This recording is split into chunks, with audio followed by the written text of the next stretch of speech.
भारतातील इतिहास लेखनाच्या परंपरा समजून घेण्याचा प्रयत्न करत आहोत.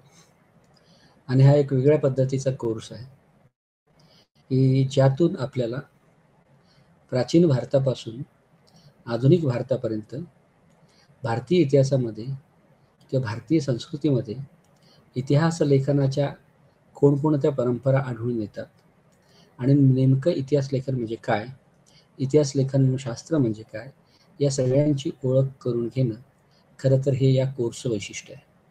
त्यामुळे या कोर्सचा जो कोर्स कोड आहे तो आहे BHI 144 आणि याच्यामध्ये जे काही खंड आहेत, जे ब्लॉक्स आहेत, तो जो दुसरा ब्लॉक आहे त्या ब्लॉकच्या संदर्भात आपण चर्चा करत आहोत. अर्थात आपण याच्या मागेही चर्चा केली की इतिहास लेखन आणि इतिहास या दोन वेगळ्या गोष्टी आहेत आणि इतिहास लेखनाचा इतिहास म्हणजे खरं तर इतिहास लेखन शास्त्र की ज्याला इंग्रजीमध्ये हिस्टोरिओग्राफी असं म्हटलं जातं. तर असा इतिहासाचा, इतिहास लेखनाचा आणि इतिहास लेखनाच्या इतिहासाचा खरं तर दृष्टिक्षेप आहे किंवा त्याचा ती ओळख आहे. प्रामुख्याने इतिहास हा विषय म्हणजे शास्त्रशुद्ध पद्धतीने जो विकसित झाला तो परकीय किंवा युरोपियन देशांमध्ये विकसित झाला आणि त्यामुळे आपल्याकडे ज्या काही प्राचीन इतिहास लेखनाच्या परंपरा आढळून येतात त्यामध्ये प्रामुख्याने मुख्य धारेच्या इतिहासामध्ये युरोपियन संकल्पना आणि युरोपियन इतिहास आणि इतिहास लेखन शास्त्राच्या चर्चा दिसून येतात. कारण त्यांनी इतिहासाला एका शास्त्राच्या कसोटीवर, तथ्याला एका शास्त्राच्या कसोटीवर आणण्याचा प्रयत्न केला. त्यामुळे इतिहासाची प्राचीनत्व खरं तर युरोपियन इतिहासामध्ये असल्याचं आतापर्यंत मानले गेलं. परंतु भारतीय किंवा पौरात्यवादी किंवा पौरात्य देशाचा जे काही काउंटर आर्ग्युमेंट आहे की याला प्रत्युत्तर म्हणून जे काय म्हणणं आहे ते असं आहे की भारतामध्ये सुद्धा इतिहासाच्या परंपरा होत्या. म्हणजे इतिहासाच्या नसून इतिहास लेखनाच्या परंपरा होत्या. इतिहास लेखन म्हणजे काय, इतिहास म्हणजे काय याची शास्त्रशुद्ध व्याख्या जरी भारतीयांनी किंवा भारतीय उपखंडातल्या काही महत्त्वाच्या देशांनी केलेली नसली तरी इतिहास म्हणजे काय याबद्दलची समज भारतीयांमध्ये आणि अवगत होती. अशा पद्धतीचं हे एक प्रत्युत्तर युरोपियन इतिहासाच्या शास्त्रशुद्ध प्रक्रियेला आहे.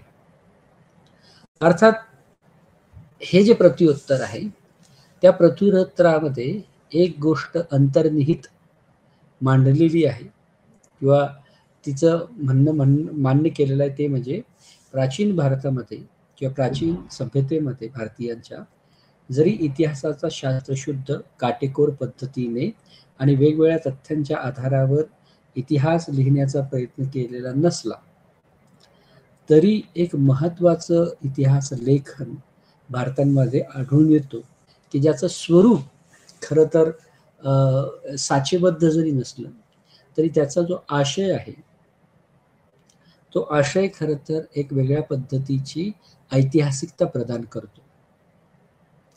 त्यामुळे रोमिला थापरांचं वाक्य या ठिकाणी घेऊन आपण हा जो मुद्दा आहे नेमका याच्यामध्ये काय म्हणायचंय भारतीयातल्या किंवा लेखनशास्त्राच्या किंवा इतिहासाच्या संदर्भात अभ्यासकांना की या सगळे जे काही लिखाण प्राचीन मध्ययुगीन भारतामध्ये झालं त्याचा स्वरूप जरी वेगळं असलं तरी त्या लिखाणाचा जो आशय होता त्या आशयामध्ये इतिहास विषयक, इंग्रजीमध्ये ज्याला इम्बेडेड हिस्टॉरिकल कॉन्शियसनेस असं म्हटलं गेलं, तो इम्बेडेड हिस्टॉरिकल कॉन्शियसनेस प्राचीन मध्ययुगीन भारताच्या सर्व प्रकारच्या म्हणजे पद्यात्मक, गद्यात्मक लिखाणामध्ये आढळतो.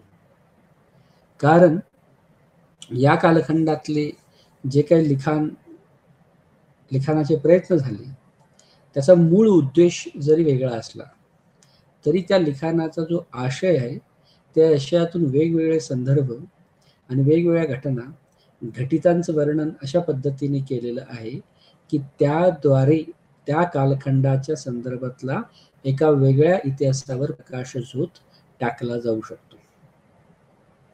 त्यामुळे मुळात याच्या लिखाणाचं उद्दिष्ट वेगळं असलं तरी त्याच्यातून एक ऐतिहासिक जाणिवेचा संबंध आपल्याला त्या लिखाणातून उभा करता येतो तो जोडता येतो. आणि त्यामुळे हा जर मुद्दा आपण विचारार्थ घेतला आणि इतिहास विषयक अंतर्निहित जाणीवेचा, तर तो भारतातल्या म्हणजे तो प्राचीन भारतापासून मध्ययुगीन ते आधुनिक या संपूर्ण कालखंडामध्ये जे जे काही ऐतिहासिक लिखाण झालेलं आहे त्या सर्व लिखाणांमध्ये ही ऐतिहासिक जाणीव आपल्याला उपस्थित असल्याचं लक्षात येतं. आणि त्यामुळे इतिहासाची रचना करण्याची क्षमता किंवा त्याचा शास्त्रशुद्ध पद्धतीचा ढाचा जरी भारतीय सभ्यतेमध्ये अनुपस्थितीत असला तरी सुद्धा इतिहास विषयक जाणीव ही संपूर्ण साहित्यामध्ये उपस्थित असल्याचं आपल्याला दिसून येतं. आणि खरं तर युरोपियन इतिहासकारांना या युरोपियन पद्धतीच्या इतिहास लेखनशास्त्रातला इथल्या लोकांनी किंवा भारतीयांनी अशा पद्धतीने एक ऐतिहासिक प्रत्युत्तर देण्याचा प्रयत्न केला.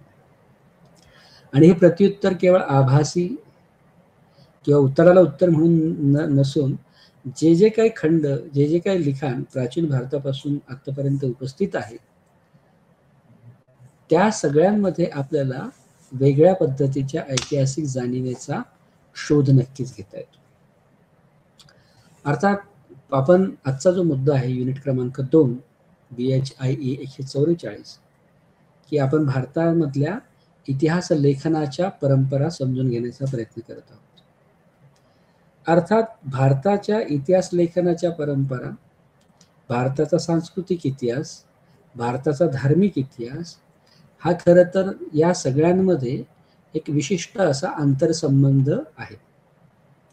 या सगळ्यांना फार वेगळं करून बघता येत नाही. ओके, त्यामुळे भारतामध्ये जे काही बौद्ध आणि जैन परंपरा आहेत त्या बौद्ध आणि जैन परंपरा ह्या सुद्धा एक वेगळ्या पद्धतीच्या इतिहासावर प्रकाशझोत टाकण्याचा प्रयत्न करतात. अर्थात बौद्ध आणि जैन परंपरेचं जे लिखाण आहे ते खरं तर तत्वज्ञानात्मक दर्शनशास्त्रीय दृष्ट्या आणि वर्तमानाच्या परिप्रेक्ष्यामध्ये थोडं धार्मिक स्वरूपाचं आहे असं आपण वर्तमान किंवा बौद्ध दर्शनाबद्दल जरी चर्चा असली तरी त्याच्यामध्ये केलेले नामोल्लेख, त्याच्यामध्ये दर्शवलेल्या घटना, त्याच्यामध्ये असलेले वेगवेगळे प्रसंग याचे आणि प्रत्यक्ष इतिहासाचे काहीतरी संबंध असल्याचे स्थापित होतात. म्हणजे उदाहरणार्थ बौद्ध कालखंडामध्ये विशेषतः बुद्ध स्वतः ही एक ऐतिहासिक व्यक्तिमत्व असल्याचं आपल्याला बौद्ध दर्शनावरून आणि बौद्ध साहित्यावरून दिसून येतं. आणि त्यांचे जे वडील आणि इतर नातेवाईक आहेत तेही एका मोठ्या ऐतिहासिक पटाचे पात्र असलेले आपल्याला दिसून येतात.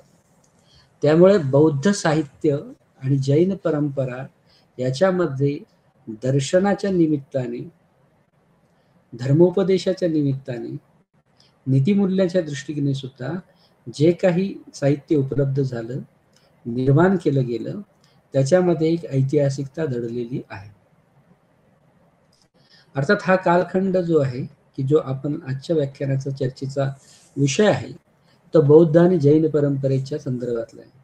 याच्या अगोदरच्या ज्या कुठल्या परंपरा होत्या म्हणजे वैदिक, उत्तर वैदिक त्या परंपरांमध्ये सुद्धा आपल्याला इतिहासाच्या अंतर्निहित जाणीवेचा अवकाश त्यामध्ये शोधता येतो.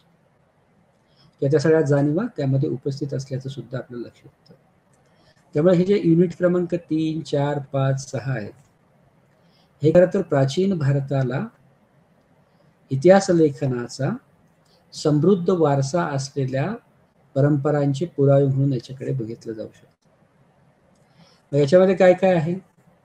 याच्यामध्ये जैन आणि बौद्ध परंपरा आणि त्या परंपरेतून येणारं दर्शनशास्त्रीय लिखाण आहे की ज्याचा मूळ उद्देश खरं तर दर्शनाची ओळख भारतीयांना किंवा त्या विशिष्ट धर्माच्या अनुयायांना करून देणं गरजेचं आहे. की त्या गरजेतून खरं तर हे दर्शन उभं राहिलेलं दिसलं तरी याच्यामध्ये जे काही चित्र घटना रेखाटलेल्या आहेत त्या पात्रांचं अस्तित्व प्राचीन भारतामध्ये होतं. म्हणजे ती पात्र प्रत्यक्षात होती आणि नंतर ती बौद्ध दर्शनाच्या साहित्याचे भाग झाली. त्यामुळे ती काल्पनिक पात्र नसून ती ऐतिहासिक पात्र ठरतात. तशाच पद्धतीने दुसरा जो फॉर्म आहे तो वेगवेगळ्या कथा आणि पात्रांचा म्हणजे सर्व धार्मिक आणि इतर जे काय साहित्य आहे त्या साहित्यांमध्ये जे काही कथा आणि पात्र रंगवलेली आहेत त्याचे सुद्धा ऐतिहासिकता तपासण्याचा आणि त्याचा ऐतिहासिक धांडोळा घेण्याची क्षमता या सगळ्या साहित्यामध्ये उपलब्ध आहे. म्हणजे विशेषतः जर समजा बौद्ध परंपरेचाच उदाहरण परत घ्यायचं म्हटलं तर त्या परंपरेमध्ये लिखाणाच्या दुसरं एक जे थेरी गाथा आहे त्या थेरी गाथांमध्ये आपल्याला वेगवेगळ्या व्यक्तिरेखांची ओळख होते आणि विशेषतः स्त्रियांच्या कर्तृत्वाची ओळख होते. परंतु त्या सगळ्या व्यक्तिरेखा म्हणजे मुख्यत्वे त्या जरी उपदेशाच्या दृष्टिकोनातून ती पात्र बनलेली असली तरी ती काल्पनिक पात्र नसून कुणाच्या तरी प्रत्यक्ष जीवनाच्या अनुभवावरून त्या पात्रांना आकार येत गेलेला आहे. त्यामुळे ह्या ज्या परंपरा आहेत ह्या परंपरांमध्ये इतिहासाची अंतर्निहित जाणीव दिसते. त्यामुळे या सगळ्या धार्मिक सामाजिक आणि या दर्शनशास्त्रीय दृष्टिकोनातून जे काही साहित्य होते याला आले त्याचा मुख्य उद्देश जरी लोकांची धार्मिक आणि स्पिरिच्युअल आध्यात्मिक भूक शमवणे आणि त्यांना एका वेगळ्या नीतिमत्तेच्या अंगाने माणूस घडवणे असं जरी उद्दिष्ट असलं तरी त्याच्यातून वेगवेगळ्या सध्या त्या तत्कालीन वास्तवतेच्या गोष्टींची चर्चा आपल्याला दिसते. नंतर जर आपण समजा सम्राट अशोक आणि त्या काळापर्यंत आलो तर भारतामध्ये अभिलेख बनवणे प्रशस्तीपत्र आणि प्रशस्ती याच्या सुद्धा परंपरा भारतीय राज्यव्यवस्थेमध्ये असलेल्या दिसून येतात. प्राचीन भारतामध्ये जे काही राजेशाही अस्तित्वात होती जे काही मोनार्किकल स्टेट अस्तित्वात होतं त्या मोनार्किकल स्टेटमध्ये अभिलेख बनवण्याची प्रक्रिया आणि एकमेकांची प्रशस्ती करण्याचे म्हणजे प्रशस्तीपर लेख लिहिण्याची परंपरा आपल्याला दिसून येते. आणि हे अभिलेख किंवा प्रशस्तीपर लेख हे केवळ कुठल्या तरी कागदाच्या किंवा पानांच्या याच्यावर लिहिलेलं नसून चांगल्या मोठ्या कोरीव दगडांवर कोरीव काम करून खरं तर प्रशस्ती आणि अभिलेख तयार केलेले आहेत. आणि त्यामुळे एवढी वर्ष झाली 1,500-2,000 वर्षापासून सुद्धा ते कोरीव लेख आजही अभ्यासकांना त्याचा वेगळा अन्वयार्थ लावण्यासाठी उपलब्ध आहेत. या अभिलेखातून आणि प्रशस्तीपत्रातून ज्या पद्धतीचे उद्गार उपदेश राजाच्या वतीने सामान्य जनांना आणि प्रशस्तीच्या निमित्ताने एखाद्या कुठल्या तरी शूरवीर माणसाने केलेल्या किंवा एखाद्या माणसाने केलेल्या कर्तृत्वाचा ची प्रशंसा म्हणून प्रशस्ती देण्याची जी प्रक्रिया आहे त्या प्रक्रियेमध्ये किंवा त्या सगळ्या याच्यामध्ये वेगवेगळे राजांचे ज्याची प्रशस्ती होणार आहे त्याचे नामोल्लेख आपल्याला त्या कोरीव दगडांमध्ये दिसून येतात.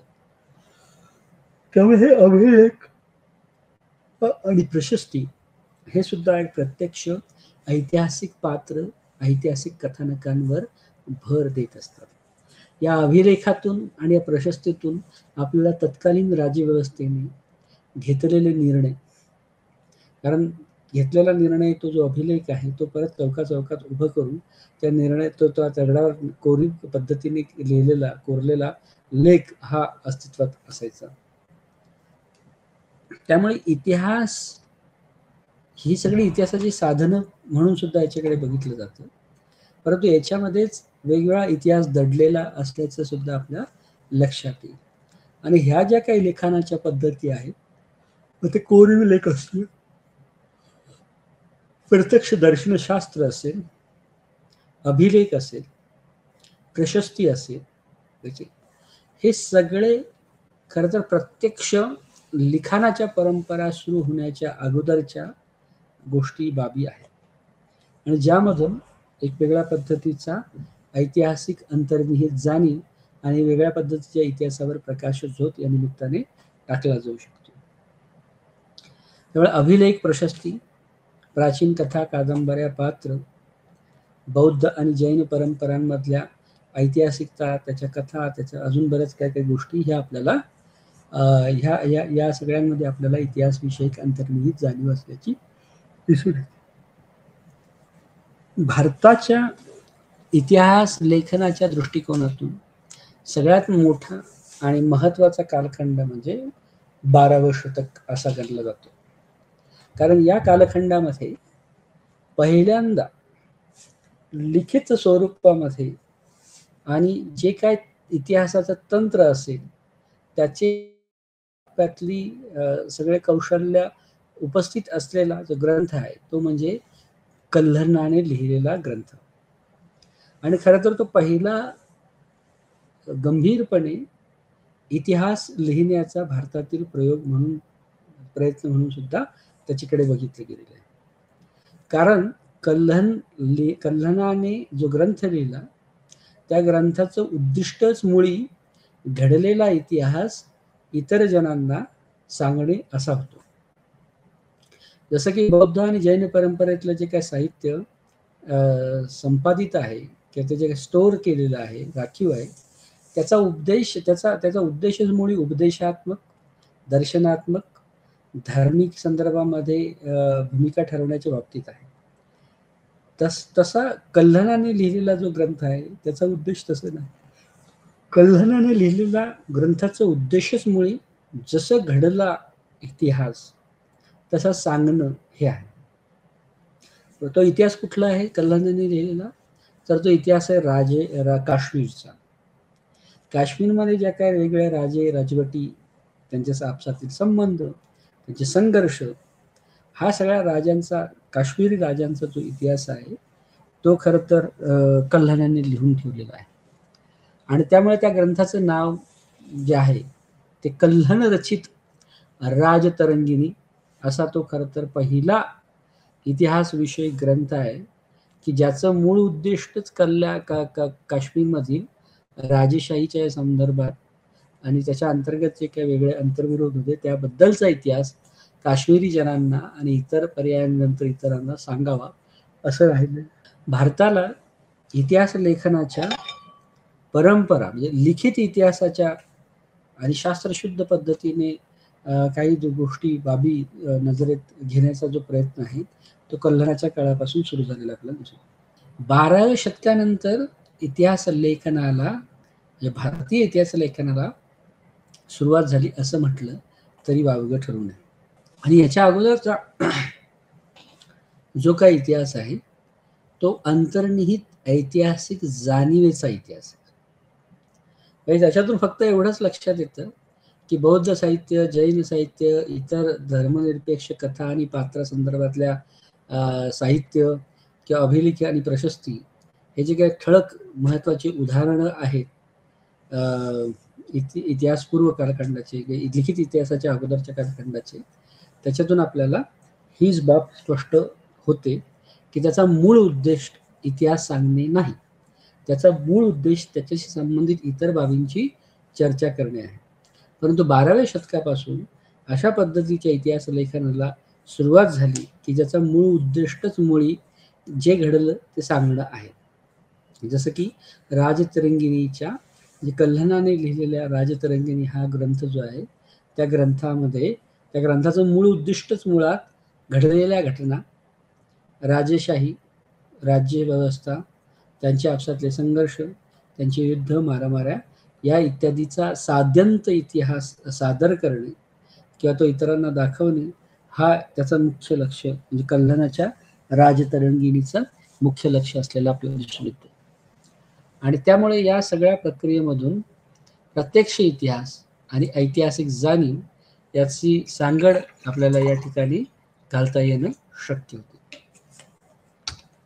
त्यामुळे या सगळ्या संदर्भामध्ये आपण जर समजा हे झाले तत्वात्मक किंवा तथ्यात्मक किंवा त्याचं एक वेगळ्या पद्धतीचं दृष्टिकोन, पण प्रत्यक्ष नेमकी अशी कुठली उदाहरणं आहेत बौद्ध आणि जैन परंपरेतली की जे आपल्याला असं म्हणू शकतो आपण की ज्याच्यातून खऱ्याच अर्थाने त्याचं मूळ उद्दिष्ट जरी इतिहास सांगणं नसलं तर त्याच्यातून एक वेगळ्या पद्धतीचा इतिहास उभा राहतो.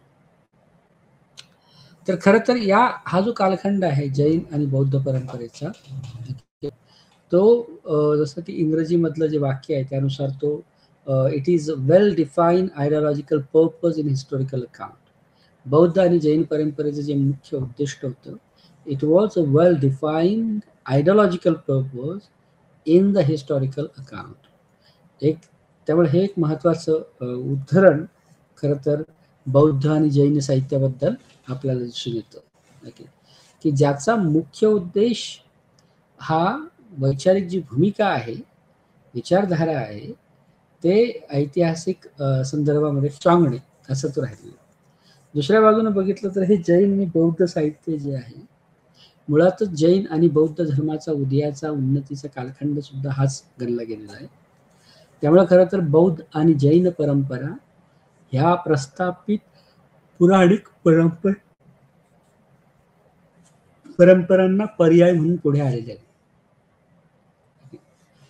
त्यामुळे एक वेगळ्या पद्धतीचा इतिहास, वेगळ्या पद्धतीचे ऐतिहासिक जाणीव आणि वेगळ्या पद्धतीचे सांस्कृतिक मूल्य आपल्याला या दोन्ही परंपरांमध्ये दिसतात. आणि त्या परंपरा ह्या खरं तर बौद्ध जैन परंपरा म्हणून ओळखले जातात. आता हे झालं दर्शनाच्या ओळखीच्या पातळीवर. प्रत्यक्ष असे कुठले ग्रंथ किंवा प्रत्यक्षात अशा कुठल्या बाबी आहेत की ज्या आपल्याला स्पष्टपणे हे जे काही उद्गार आहे त्या उद्गाराची फोड करून दाखवू शकतात, ते विश्लेषण करून दाखवू शकतात. अशा कुठल्या पद्धतीचे ग्रंथ बौद्ध आणि जैन परंपरेमध्ये आहे की ज्याच्यातून त्या खंडातल्या ऐतिहासिकतेवर भर दिला जाऊ शकतो. आता जैनांच्या संदर्भात आपण जर पहिलं महत्वाचा मुद्दा घेतला तर जैन साहित्यामध्ये पौंचारियम हा एक महत्वाचा ग्रंथ म्हणून म्हटला जातो. अर्थात ह्या जो ग्रंथ आहे तो त्याचा मुख्य भाषा ही प्राकृत होती आणि तो लिहिला होता विमल सुरी यांनी. खरं तर महावीरानंतर 530 वर्षांनी विमल सुरींनी जैन पौंचारियम याचा संदर्भ घेतलेला आहे. अर्थात जैनांमध्ये जे काय पंथ साहित्य उदयाला आलेलं आहे त्याच्यामध्ये दोन महत्वाचे जे काय ग्रंथ आहेत, एक म्हणजे राघवचरिता आणि पुराण आख्यान. यामधून आपल्याला जैन धर्माच्या संदर्भात नीतिशास्त्राच्या ज्या काही कथा आहेत त्या कथा आपल्याला या ठिकाणी वाचायला मिळतात, राघवचरिता आणि पुराण आख्यान. अर्थात या नीतिशास्त्राच्या कथा, नीतिकथांचा आणि इतिहासाचा काय संबंध आहे, तर या नीतिशास्त्राच्या कथांमध्ये नीतीनुसार वागण्यासाठी जे जे काही गोष्टी बाबी असतील त्याचा उपदेश, त्याचा उल्लेख या ठिकाणी केलेला आहे की ज्याद्वारे आपल्याला या कालखंडात जैन समुदाय अशा पद्धतीच्या नैतिक मूल्यांवर आपलं स्वतःचं आचरण करत होता, अशा पद्धतीचं विधान करता येणं शक्य आहे. त्यामुळे नीतिशास्त्राच्या कथा जरी असल्या तरी त्या जैन समूहांच्या आणि त्या भौगोलिक प्रदेशांच्या कथा सुद्धा आपल्याला दिसून येतात. राघवचरित आणि पुराण आख्यानंतर वेगवेगळे श्रमणिक पंथ सुद्धा जैन परंपरेमध्ये, जैन पौंचारियन परंपरे आपल्याला दिसून येतात. अर्थात संकल्पना, शब्द याचे सुद्धा वेगवेगळे अर्थ त्या कालखंडामध्ये जैन संस्कृतीमध्ये बघायला मिळतील. म्हणजे रक्ष अधिक रक्षक प्लस राक्षस अशा पद्धतीचा एक शब्द या कालखंडामध्ये तयार झाला. अर्थात राक्षस हे खरं तर मेघांचं वाहन म्हणून गणला गेला. वानर आणि विद्याधर, म्हणजे राक्षस प्लस वानर याचा अर्थ विद्याधर असं जैन परंपरेमध्ये म्हटलं गेलं.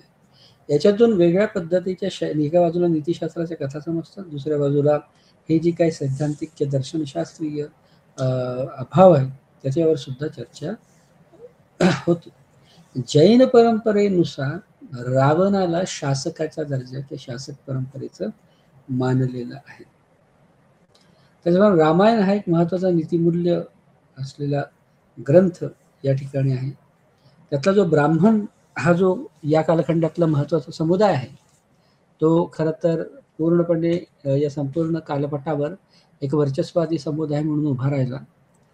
तर त्या जैन पौंचरियमनुसार ब्राह्मण हे अनुशासनहीन, पशूंचा बळी घेणारे आणि मिथ्यावादाचा प्रसार करणारे अशी वैशिष्ट्य या संदर्भात जैन परंपरेमध्ये किंवा जैन साहित्यामध्ये सांगितलेली. त्याच पद्धतीने गणसंघाचं रूपांतर, हा जो कालखंड होता तो गणसंघाचं रूपांतर राज्यव्यवस्थांमध्ये होण्याचा काळ होता. आणि म्हणून या सगळ्या जैन साहित्यावरून आपल्याला तत्कालीन नीतिमूल्य, नीतिशास्त्रांच्या कथातून वेगवेगळे घटक, शिक्षणाच्या संदर्भातला जैनांचा दृष्टिकोन, कारण राक्षस अधिक वानर बरोबर विद्याधर, म्हणजे विद्येचा आदर करणारा, याच्यातून एक शिक्षण विषयक वेगळी दृष्टिकोन जैनांच्या आपल्याला दिसतो. यातला या सगळ्या जैन साहित्यामध्ये शासक म्हणून रावणाची उल्लेख आपल्याला जैन पौंशारियमध्ये आढळतात. ब्राह्मण हा जो काही वर्चस्वादी समुदाय त्या कालखंडामध्ये होता, त्याची जी वैशिष्ट्ये आहेत ती या साहित्यानुसार अनुशासनहीन, पशुबळी आणि मिथ्यावादाचा प्रसार करणारा होता. परंतु याचबरोबर हा जो कालखंड होता तो राज्यव्यवस्थेमध्ये रूपांतरित होण्याचा कालखंड होता. त्यामुळे या काळावर सुद्धा जैन साहित्य भाष्य करताना आपल्याला दिसतो. असं जैनांच्या संदर्भामध्ये ज्या ज्या काही बाबी आपण बघितल्या त्याच्यामध्ये सुद्धा वेगवेगळ्या पद्धतीच्या ऐतिहासिक गोष्टींची भर आपल्याला त्याच्यामध्ये दिसते आणि त्याच्यातून एक वेगळ्या पद्धतीचं म्हणणं उभं राहताना आपल्याला दिसतं. आता जैनांच्या नंतरचा दुसरा महत्वाचा ग्रंथ आहे, दुसरा महत्वाचा कालखंड आहे, साहित्य आहे की ज्याच्यामध्ये कोणत्या पद्धतीची ऐतिहासिक जाणीव आहे हे आपल्याला चेक करणं महत्वाचं ठरेल, ते म्हणजे बौद्ध परंपरा. आता बौद्धांच्या भूतकाळांशी संबंधित ज्या काही धारणा आहेत त्या या ठिकाणी उजागर करण्याच्या, उलगडण्याचा प्रयत्न केला. आता बौद्धांचा आणि भूतकाळाचा एक वेगळा संबंध आहेच, परंतु बौद्धांच्या बऱ्याचशा ऐतिहासिक परंपरा आपल्याला या कालखंडामध्ये उभ्या राहिलेल्या दिसतात. ओके. आणि याच्यामुळे एक वेगळ्या पद्धतीची माहिती सुद्धा आपल्याला मिळते, विशेषतः भाषेच्या संदर्भात. आणि या कालखंडातल्या बौद्ध शिक्षकांच्या संदर्भात जी काही बोली भाषा होती ती पाली होती. त्यामुळे पाली ही खरं तर लोकल लँग्वेज म्हणून तिचा उदय आणि विकास या कालखंडामध्ये होताना दिसतो. त्याच्या पद्धतीने बौद्धाच्या दर्शनाचं, म्हणजे बुद्धाच्या वेगवेगळ्या अवस्थांचं विश्लेषण करणारा ग्रंथ म्हणजे त्रिपिटक. आणि हे त्रिपिटकांना बौद्ध परंपरेमध्ये अत्यंत महत्त्वाचे स्थान आहे. मग यामध्ये विनय पिटक, धम्मपिटक, अधिधम्म पिटक असे महत्वाचे 3 ग्रंथ दिसून येतात. त्याचबरोबर श्रीलंकेमध्ये जे काही इतिवृत्त सापडले आणि त्याच्यावर भाष्य सुद्धा केलेलं आहे, त्यावेळेस बौद्ध धर्माचा प्रचार आणि प्रसार हा भारताबाहेर इतर देशांमध्ये कसा झाला या संबंधीची माहिती आपल्याला याच्यातून उभी राहते. आणि त्याचबरोबर भूतकाळाशी संबंधित बौद्ध धारणा काय होतं, म्हणजे बौद्ध हे भूतकाळाच्या संदर्भात काय विचार करतात असा सुद्धा त्याचा अर्थ होऊ शकतो. नंतरच्या काळात बुद्धाचं चरित्रच लिहिण्यात आलं की ज्या बुद्धाच्या चरित्रामध्ये त्या तत्कालीन सामाजिक, धार्मिक, आर्थिक रचनांचा उहापोह त्या जीवनचरित्रामध्ये किंवा त्याच्याबद्दलचे वेगवेगळे कंगोरे अंग आपल्याला त्या बुद्धाच्या जीवनचरित्रामध्ये बघायला मिळतात. जे इतिवृत्त होते, इतिवृत्त म्हणजे घडून गेलेला इतिहास, पण त्याची क्रमवार पद्धतीने नंतरच्या कालखंडामध्ये लावलेली संगती. त्यामुळे ही जी इतिवृत्त होते ती 2ऱ्या शतकातील तिबेट आणि लडाख या ठिकाणी सुद्धा अशा पद्धतीचे इतिवृत्त आपल्याला दिसून येते. त्रिपिटकांमध्ये तिबेट, लडाख इत्यादी ठिकाणी सापडलेल्या इतिवृत्तांमध्ये मधून सुद्धा आपल्याला एका गोष्टीची खात्री करून घेता येऊ शकते, तर बौद्ध किंवा भगवान तथागत गौतम बुद्ध हे कुठलेही काल्पनिक व्यक्तिमत्व नसून ते एक प्रत्यक्ष ऐतिहासिक व्यक्तिमत्व होते. आणि त्यामुळे त्यांचे वेगवेगळे दाखले, म्हणजे बुद्धाच्या आयुष्याशी संबंधित असलेले, बुद्धांनी सांगितलेल्या नीतिवत्तेचे, ते आपल्याला वेगवेगळ्या मौखिक परंपरांमध्ये टिकून असलेले दिसतात. त्यामुळे एक तर याच्यातून स्पष्ट होणारी बाब म्हणजे बुद्ध हे कुठली धारणा नाही, तर ते एक ऐतिहासिक व्यक्तिमत्व. तसंच भारताला लिखित इतिहासाचा जो प्रारंभ झाला तो खरं तर 12व्या शतकानंतर झाला आणि प्रामुख्याने तो राजतरंगिणी हा जो काश्मीरमधला ग्रंथ होता त्यानंतर झाला. परंतु याच्या अगोदर ज्या भारतातल्या परंपरा होत्या त्या लिखित स्वरूपाच्या नसून त्या मौखिक परंपरा असल्याचं आतापर्यंत स्पष्ट झालेलं. आणि या सगळ्या मौखिक परंपरांमधूनच आपल्याला भूतकाळाशी संबंधित ज्या काही बौद्ध धारणा आहेत त्याची ओळख होते. त्यामुळे हा ज्या सगळ्या मौखिक परंपरा आहेत त्या खरं तर या सगळ्या पिटकांमध्ये रूपांतरित केलेल्या आहे. त्यामुळे परंपरा ही मौखिकच होती. नंतरच्या काळात आलेल्या बौद्ध अनुयायांनी या सगळ्या मौखिकतेचं रूपांतर लिखितांमध्ये केलं की ज्यांना नाव दिलं त्रिपिटक. आणि या प्रक्रियेतूनच नंतर बौद्ध अनुयायांचा एक संघ बनवण्यात आल्याचं आपल्याला दिसतं. अर्थात या काळाशी संबंधित जे काही बौद्ध साहित्य आहे त्या साहित्यामधून आपल्याला बौद्धांच्या भूतकाळाविषयी आणि भविष्यकाळाविषयी असलेल्या धारणा दिसून येतात. त्याच पद्धतीने ज्या बौद्ध संघाची चर्चा आता आपण केली त्याद्वारे बौद्ध संघाचं बौद्ध धर्माचं स्वरूप नेमकं कसं होतं याचा निष्कर्ष काढता येणं शक्य आहे. आतापर्यंतच्या सगळ्या जे काय भिक्खू बौद्ध भिक्खू होते त्या भिक्खूंमध्ये वेगवेगळ्या गोष्टींना घेऊन विशेषतः दर्शनशास्त्र आणि इतर बाबींना घेऊन चर्चा वादविवाद असलेले आपल्याला दिसून येतात. आणि तसाच एक महत्त्वाचा संबंध आपल्याला महिलांना बौद्ध धर्मामध्ये भिक्षुणी म्हणून स्थान मिळेल की नाही मिळेल या मुद्द्यांभोवती पण आपल्याला असलेलं दिसून येतं. आणि सुरुवातीच्या कालखंडामध्ये स्त्रियांना बौद्ध धर्मामधील दीक्षा घेण्यापासून कन्व्हर्जन म्हणजे होण्यापासून रोखण्यात आलेलं होतं. पण नंतर विशेषतः भंते आनंद आणि बुद्ध यांच्यामध्ये महिलांचे स्थान आणि महिलांबद्दल असलेल्या वेगळ्या धारणांवर चर्चा झाल्याच्या नंतर महिलांचं स्थान सुद्धा बौद्ध धर्माच्या सगळ्या प्रक्रियेमध्ये बळकट झालेलं आपल्याला दिसून येतं. आणि त्या अर्थाने शहरीकरणाच्या पार्श्वभूमीवर म्हणजे तत्कालीन शहरीकरणाच्या पार्श्वभूमीवर हा धर्म उदयाला आलेला असल्यामुळे याला नागरी धर्म सुद्धा म्हटलं गेलेलं आहे. त्यामुळे ह्या सगळ्या परंपरा सगळ्या याच्यातून आपल्याला बौद्धांचा भूतकाळाशी कशा पद्धतीचा संबंध आहे या गोष्टीचा उलगडा होतो. त्याच्यातून आपल्याला एक वेगळ्या पद्धतीची ऐतिहासिकता सुद्धा दिसून येते. त्यामधून आपल्याला बुद्ध त्याचे अनुयायी त्याचं सहकार्य त्याचं एक जे दुसरं महत्त्वाचे बाबी आहेत म्हणजे त्याच्यातून त्या धर्मात असलेल्या महिलांचं स्थान हा कशा पद्धतीने नागरी धर्म झाला या सगळ्यांची चर्चा आपल्याला त्यांच्या साहित्यामध्ये दिसते. अर्थात याच्यातून आपल्याला बौद्धांचा इतिहास बौद्ध नागरीकरणाचा इतिहास रचता येतो.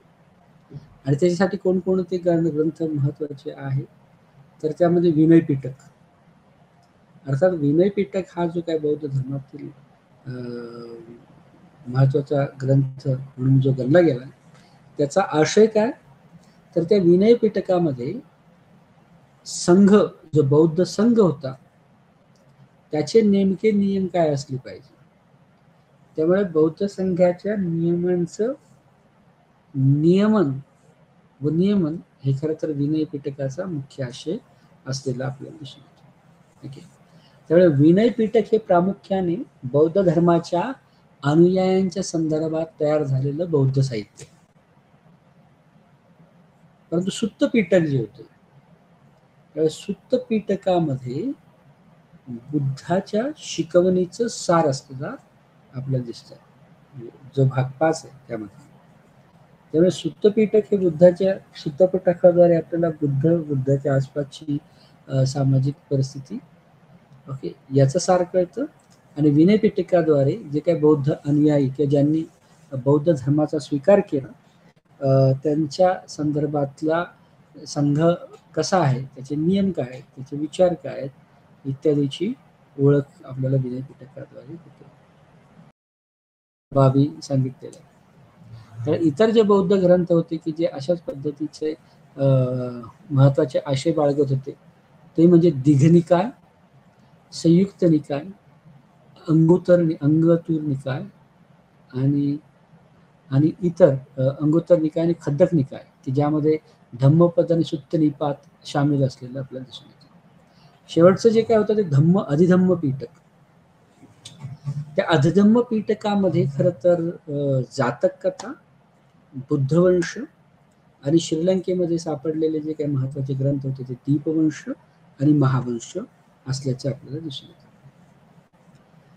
त्यामुळे अधिधम्म पीठकामध्ये ज्या काही वेगवेगळ्या फॉर्म साहित्याचे दिसतात, उदाहरणार्थ जातक कथा.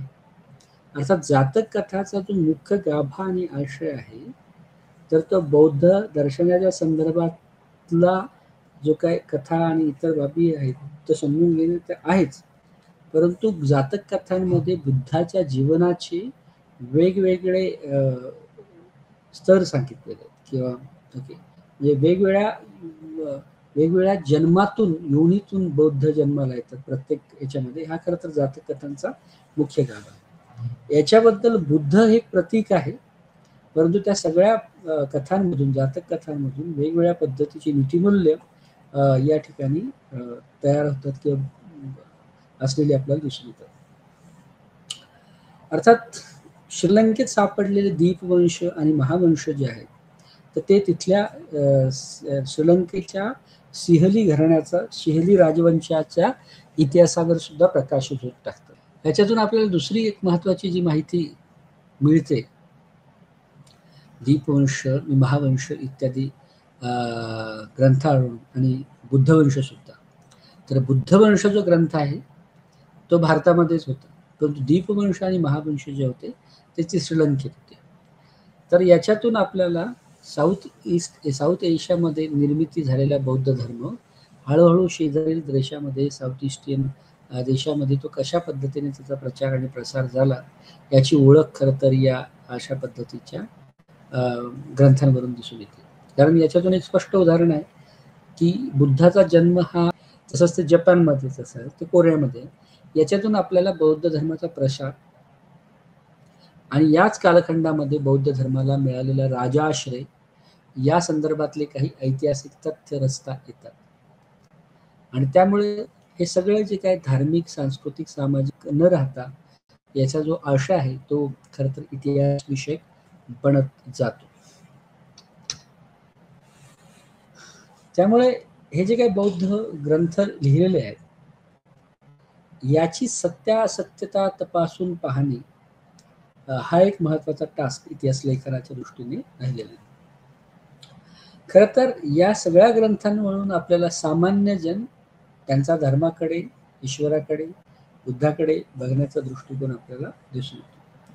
परंतु ही जी काय अधिधम्म पीठक, सुत्त पीठक आणि इतर सगळे जे महत्वाचे ग्रंथ आहेत तसं एक महत्वाचं उद्दिष्ट म्हणजे या सगळ्या ग्रंथांचे कर्ते करविते किंवा लेखक हे सामान्य माणसं किंवा सामान्य भिक्षू असलेले आपल्याला दिसून येतात. आणि त्यामुळे ग्रंथलेखक जे आहेत ते एक सामान्य विद्वान किंवा भिक्षू आहेत. या ग्रंथलेखनाचं ठिकाण हे खरं तर विहार आणि संघाचं महत्वाचं स्थान असलेलं जे विहार आहे नंतरच्या काळामध्ये बौद्ध विहार म्हणून गणलं गेलं तर ते खरं तर त्याचा तो लोकेशन आहे. परंतु या सगळ्या ग्रंथलेखकांनी लिहिलेल्या या ग्रंथामध्ये त्याचा एक महत्वाचा जे कंपोनंट किंवा आशय म्हणजे या सगळ्यामध्ये दैवीय, चमत्कारिक असं ज्ञान अनुपस्थित आहे.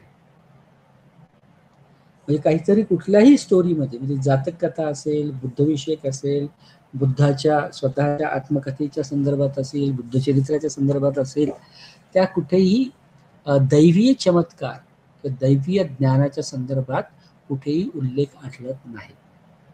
याच्यातून आपल्याला एक वेगळ्या पद्धतीचं ऐतिहासिक तथ्य रचता येतं की बौद्ध धर्म या कालखंडातला हा एक वेगळ्या पद्धतीच्या विवेकी आणि तर्कसंगत विचारांवर उभा होता आणि ज्याचा महत्वाचा आदेश हा चर्चा विमर्श करण्यावर सुद्धा राहिलेला. आता बौद्ध ऐतिहासिक परंपरा म्हणून काय या सगळ्या साहित्यामध्ये मग ते आतापर्यंत आपण ज्या ज्या साहित्याची ओळख घेतली ते आणि इतरही साहित्य याच्यामध्ये संवाद रूपी कथा आपल्याला दिसून येतात. हा एक महत्वाचं स्वरूप या कथांचं राहिलेलं आहे. कारण नीतिमूल्य, नैतिकता बौद्ध धर्मामधून दिसून येते, परंतु ते सांगण्याचा किंवा तो आशय पोहोचवण्याचा जो फॉर्म आहे, स्वरूप आहे, तो संवाद रूपी आहे नीतिमूल्यांच्या संदर्भात. त्याचबरोबर या सगळ्या बौद्ध साहित्यामध्ये प्रामुख्याने कुटुंबाच्या संदर्भातली माहिती मिळते. जमिनीच्या संदर्भातील हक्क नेमके काय होते याची सुद्धा ओळख आपल्याला या सगळ्या बौद्ध ग्रंथांमधून होते. राजसंस्थांचा उदय कसा झाला या शतकांमध्ये याची सुद्धा ओळख आणि त्याची प्रॉपर व्याख्या आपल्याला या ठिकाणी कळते. त्यामुळे या संपूर्ण बौद्ध साहित्यामधून आपल्याला जे वेगवेगळे ग्रंथलेखक आहेत त्या ग्रंथलेखकांचा इतिहास कळतो. संवादरूपी कथांमधून या कालखंडामध्ये कोणत्या पद्धतीचे नैतिक दृष्टिकोन अस्तित्वात होते त्याची माहिती मिळते. कुटुंब, जमिनी संदर्भातले हक्क, राज्यसंस्थांचा उदय या सगळ्यातून सुद्धा एक वेगळी माहिती मिळतेच. त्याचबरोबर या कालखंडामध्ये जे महत्वाचे 2 वंश होते यांच्या वंशावळी सुद्धा मिळतात. एक शाक्य वंश आणि कोलीय वंश. तर बौद्ध स्वतः गौतम बुद्ध हे खरंतर शाक्य वंशातले आहेत. त्याचबरोबर शाक्य वंशाचा इतिहासाबरोबरच कोळीय वंशाचा इतिहास आणि त्यांच्या वंशावळी सुद्धा आपल्याला मिळतात. आता या सगळ्यामध्ये काय काय मिळतं आपल्याला, त्या काय काय असे महत्वाचे बाबी आहेत की ज्याला इतिहास म्हणून गणलं जाऊ शकतं. तर या सगळ्यांमध्ये बौद्ध धर्माच्या संघ जो होता त्या संघांचा प्रारंभिक इतिहास या सगळ्यांमध्ये आपल्याला मिळतो. दुसरं काय अभ्यासाला मिळतं की ज्याचं ऐतिहासिक महत्व फार आहे, तर वेळेच्या संदर्भातल्या ज्या काही बौद्ध संकल्पना आहेत त्याची ओळख आपल्याला या सगळ्या संपूर्ण साहित्यामधून होते. श्रीलंकेमध्ये पाली आणि बौद्ध धर्माचा, पाली भाषेचा आणि बौद्ध धर्माचा विकास कशा पद्धतीने झाला त्याचा संपूर्ण इतिवृत्त आपल्याला दीपवंश आणि इतर श्रीलंकेत आढळून आलेल्या बौद्ध धर्मग्रंथांमध्ये दिसतो. जी जी काही बौद्ध चरित्र तयार झाली त्या चरित्रांमधून वेगवेगळ्या पद्धतीच्या सामाजिक, नैतिक बाबींची उलगडा आणि त्या संदर्भातला इतिहासाचा गोष्ट आपल्याला समजते. त्याचबरोबर हे जे काही 2 महत्वाच्या वंशावळीची ओळख आपल्याला दिसून येते आणि या कालखंडामध्ये खरं तर या वंशावळी आणि त्याच्या अंतर्गत बाबी ज्या आहेत, हे जे 2 वंश आहेत त्याच्यातले भांडणाचा संदर्भ सुद्धा, त्याच्यातला संघर्ष सुद्धा आपल्याला शाक्य आणि कोळीय वंशाचा दिसतो. म्हणजे गौतम बुद्ध सुद्धा शाक्य वंशातून येतात. परंतु या 2 भावकीमध्ये, या 2 वंशावळीमध्ये संघर्ष असलेला सुद्धा आपल्याला दिसून येतो. त्यामुळे बौद्ध साहित्याच्या संदर्भामध्ये इतर हे जे काही महत्वाच्या बाबी आहेत त्या सगळ्या महत्वाच्या बाबी यांनी खरं तर एक वेगळ्या पद्धतीची इतिहासविषयक जाणीव आपल्याला या सगळ्या साहित्यांमधून दिसून आलेली असते. या सगळ्या साहित्याचा मुख्य उद्देश हा इतिहास लिहिणे जरी नसला तरी या ठिकाणी आपल्याला हे सगळे बिंदू जे आहेत ते ऐतिहासिक बिंदू म्हणून गणले जातात, कारण त्याच्यावर वेगळ्या अंतर्निहित ऐतिहासिकतेचा ठसा असलेला आपल्याला दिसून येतो. आता बौद्ध धर्मग्रंथ आणि जैन धर्मग्रंथांच्या बाबतीत तर त्यांनी पुरस्कृत केलेल्या वेगवेगळ्या बाबींची चर्चा आपण आतापर्यंत केली की ज्याद्वारे आपल्याला अंतर्निहित ऐतिहासाची जाणीव या ठिकाणी होते. परंतु या पलीकडे सुद्धा बौद्ध आणि जैन धर्माच्या पलीकडे सुद्धा एक महत्वाचे महाकाव्यांचा एक कालखंड प्राचीन भारतीय संस्कृतीमध्ये होता. काही ठिकाणी ही महाकाव्य धर्मनिरपेक्ष, हिंदू आणि इतर वंशाची असलेली आपल्याला दिसून येतात, की ज्याला काव्यांचं साहित्य असं सुद्धा म्हटलं गेलं. म्हणजे वेगवेगळे कवी मंडळी सुद्धा या ठिकाणी, जसं तुम्ही सांगितलं की आतापर्यंत याच्यामध्ये न पडता त्याचा जो मुख्य आशय आहे तो नेमका काय आहे ते समजून घेणं या ठिकाणी उद्बोधक ठरेल. त्यामुळे एका बाजूला आपण बौद्ध साहित्य, जैन साहित्य बाजूला सारून दुसरं जे साहित्य आहे की ज्याला प्युअर साहित्य, शुद्ध पद्धतीचं साहित्य, म्हणजे कारण त्याच्यामध्ये काव्य आहे, त्याच्यामध्ये नाटक आहे आणि त्याच्यामध्ये इतर अनेक बाबी सुद्धा अनुस्यूत असतात. त्यामुळे कथा आणि पात्र हे खरं तर वेगवेगळ्या काव्यांचे, गद्यांचे भाग झालेले आपल्याला दिसून येतात. अर्थात या कालखंडामध्ये जे काही काव्य उभं राहिलं त्या काव्यांमधून सुद्धा एक वेगळ्या पद्धतीचा इतिहास आपल्याला अवगत होतो. ओके. आणि त्यामुळे हे सगळे साहित्य याचं जरी स्वरूप साहित्याचं असलं, यातली काही पात्र जरी काल्पनिक वाटत असली आणि बरीचशी पात्र ही प्रत्यक्ष पात्र होती आणि मोठ्या प्रमाणामध्ये जी काही सैद्धांतन आपण या ठिकाणी करतो या सगळ्या साहित्याचं, त्याच्यातून आपल्याला एक वेगळ्या पद्धतीचा इतिहास सुद्धा, संस्कृतीचा इतिहास सुद्धा उलगडत जातो. ओके. त्यामुळे सुरुवातीच्या कालखंडातलं जे साहित्य नावारूपाला आलं ते खरं तर काव्य साहित्य म्हणून गणलं गेलं. परंतु यातलं बरंचसं जे काही साहित्य आहे आणि प्रामुख्याने काव्य आहे, ओके, ते खरं तर दरबारी संस्कृतीचा भाग म्हणूनचं साहित्य किंवा काव्य ओळखलं गेलेलं आपल्याला दिसून येतं. कारण या कालखंडामध्ये जे जे काही कर्तबगार सृजनशील अशी लेखक मंडळी तयार झाली, त्यांचा मुख्य उद्देश जो राहिलेला आहे तो तत्कालीन दरबारात असलेल्यांची स्तुती करणे असा तो राहिलेला. आणि याच्यामुळे हे जे काय आता दरबारात असलेली स्तुती करणे वगैरे याच्यातून सुद्धा एक वेगळ्या पद्धतीच्या इतिहासाच्या जाणीवेच्या आणि स्वतः इतिहासाबद्दल असलेल्या बाबी याच्यातून उलगडत जातात. आणि काव्याला एक मोठा दीर्घ इतिहास आहे आणि त्यामुळे काव्य हे प्रसिद्ध सुद्धा आहे. उदाहरणार्थ कालिदासाचे महाकाव्य, राजे स्वतः वेगवेगळे काव्य रचत असे. त्यावेळी हा संपूर्ण द्वीपकल्प जो होता त्या द्वीपकल्पामध्ये भारतामध्ये मोठ्या प्रमाणातलं काव्य आणि काव्य संगम घडलेला मला आपल्याला आठवतं. त्यामुळे द्वीपकल्पीय भारतातील काव्य, उत्तर संगम युग या सगळ्यांमध्ये जे काही काव्य प्रसवलेलं आहे त्याच्यामध्ये जे काही कथा आणि त्याच्या संदर्भातली जी काही पात्र आहेत ते पात्र सुद्धा आपल्याला प्रत्यक्ष परिस्थितीचं रिप्रेझेंटेशन्स आपल्याला या सगळ्या काव्यांमधून आणि साहित्यामधून झालेलं दिसून येतं. त्याच पद्धतीने चरित्र साहित्य म्हणून प्रसिद्ध असलेलं एक जे काही स्वरूप आहे त्या स्वरूपावरून सुद्धा आपल्याला इतिहास विषयक वेगवेगळ्या जाणीवांचा इतिहास किंवा विकास कशा पद्धतीने झाला याची चर्चा आपल्याला या ठिकाणी मिळते. या चरित्र साहित्यामध्ये सर्वात प्रथम जे आहे आढळण्यात आले ते हर्षचरित्र.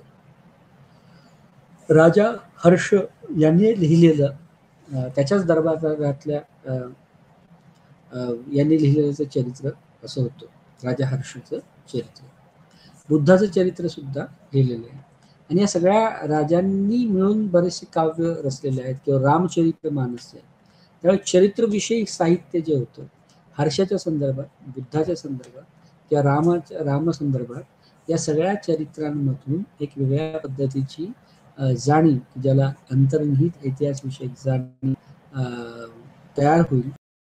अर्थात चरित्र साहित्य म्हणजे खरं तर अलंकृत साहित्य निर्मितीचा भाग म्हणून काव्याकडे बघणारं असं ते साहित्य असलेलं आपल्याला दिसून येतं की ज्याद्वारे ऐतिहासिकतेचं प्रतीक म्हणून काव्य आणि चरित्राच्या बाह्य भाषेत जो काय बदल दिसून येतो तोही आपल्याला या ठिकाणी दिसून येतो. त्यामुळे चरित्र साहित्य हे सुद्धा प्राचीन भारतातलं, कारण बुद्ध काल्पनिक नव्हते, हर्ष काल्पनिक नव्हता आणि या सगळ्यांची चर्चा आपल्याला या बुद्ध चरित्रामध्ये, हर्ष चरित्रामध्ये उपस्थित असलेली दिसून येते.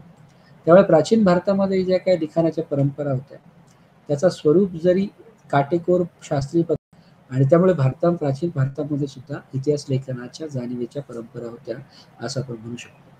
आज आपण या ठिकाणी थांबू. नमस्कार.